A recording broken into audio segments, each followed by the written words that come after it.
Movie review number 1330 is Kiki's Delivery Service. Kiki's Delivery Service is a 1989 movie directed by Hayao Miyazaki, Hayao Miyazaki. So this has GKids Productions, and this was part of the Studio Ghibli Festival for 2025. I saw this movie on May 18th, 2025 at Cinepolis Luxury Cinemas Dayton in Miamisburg, Ohio. So this is about Kiki. She is a 13-year-old girl who moves to a seaside town with a talking cat, Gigi, to spend a year alone in accordance with the village's tradition for witches and training.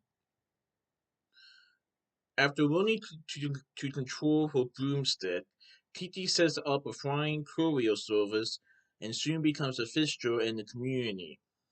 But when the insecure young witch begins questioning herself and loses her magic abilities, she must overcome her self-doubt to get her powers back.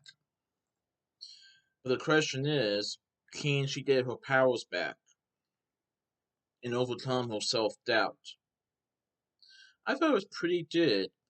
Just like other Studio Ghibli movies, this movie is anime. And it's like a coming of age story a little bit. But it revolves around a 13-year-old girl named Kiki who is trained to become a witch.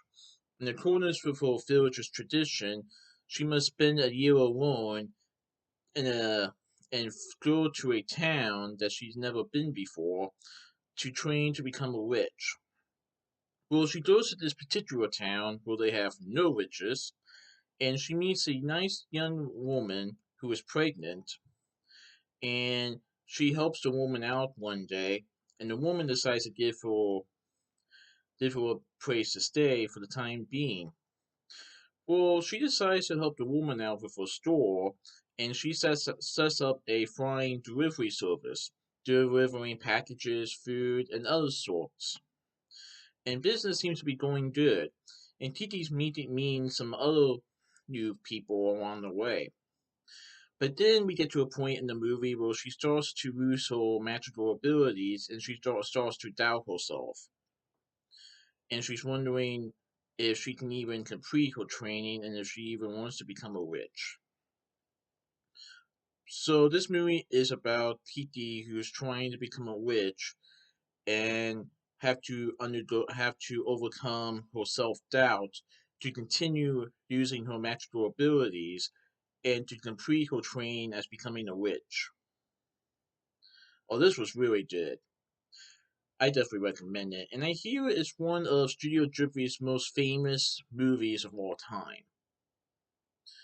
Like I said, this movie was part of the Studio Ghibli Festival for this year, and there was in many other festivals before this year. I never got a chance to see this, but I decided to go see it this time, and I enjoyed it. So, just like other Studio Ghibli films, I saw the English dub version.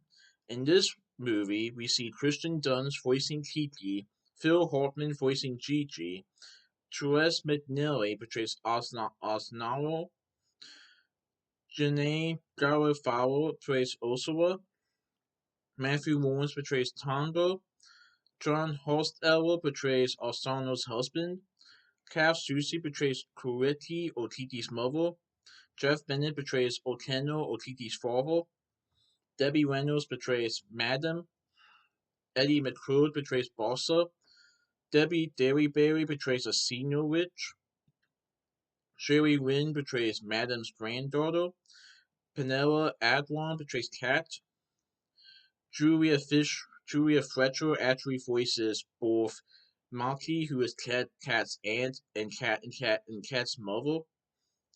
John DeMita portrays Kat's father. Julia Fletcher also voices Kat's grandmother.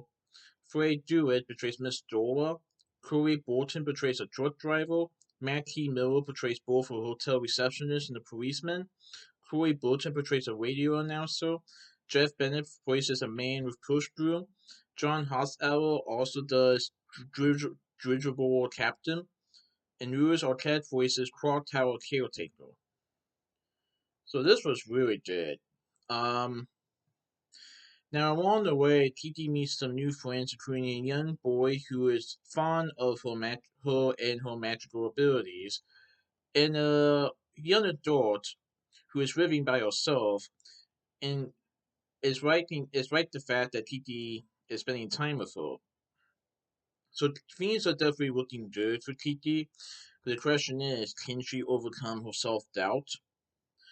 Well, maybe not at first, but if something were to happen later on in the movie that would require her assistance, maybe she can get her powers back. Well, I'll let you guys see the movie for yourselves, but this was really good. I'm really glad I had a chance to see this movie after waiting for so long. I'll be very interested to see the other movies in the Studio Ghibli Festival. Some of them I have seen, like Sequel of Arietti, Pino, and Howl's Moving Castle, and The Boy and the Heron. But the other ones, I have not. So it'll be interesting to see what happens. So that's my movie review of Kiki's Delivery Service, Precinct 2 in this movie review. Alright, goodbye.